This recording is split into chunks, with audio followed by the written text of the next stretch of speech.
So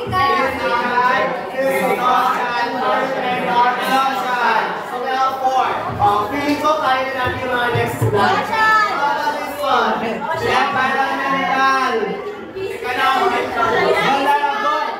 Vulnerability. Social. Thank you.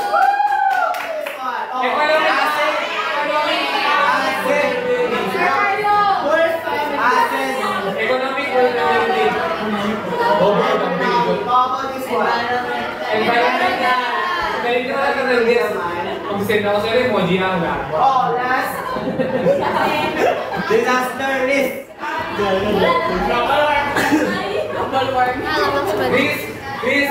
Risk. The presence of people in hazard. Risk. Vulnerable.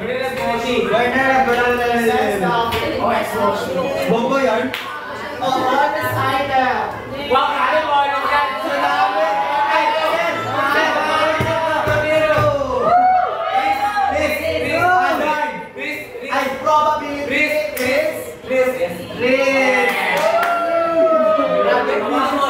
Ay, gano'n na pala. Pero ito, 22 over 35 na tayo. Madali lang po. So, konti na lang na slides. Cover 22 minus 35. That is 13. So, ano lang 13 guys? So, ano ba the information? Disasters. There are 3 broad areas to risk. First, the hazard. Actually, the My husband, Skyline again. Yes, so disaster research often emphasizes to show that these risks affect morbidity. Ano meaning ng morbidity? Sir? Boy, libag, baka naman. Ano meaning ng morbidity? Di ba nga kasi? Morbidity. Uy, hindi ako marunong sa Sir, kung gaano ko sila ba't pala sa India?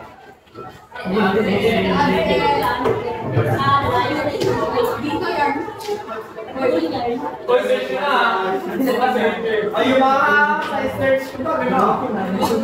Ano na yung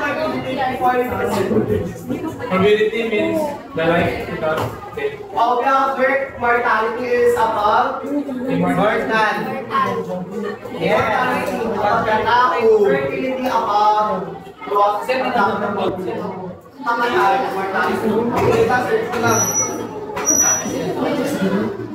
No. Di alam mo na morbidity.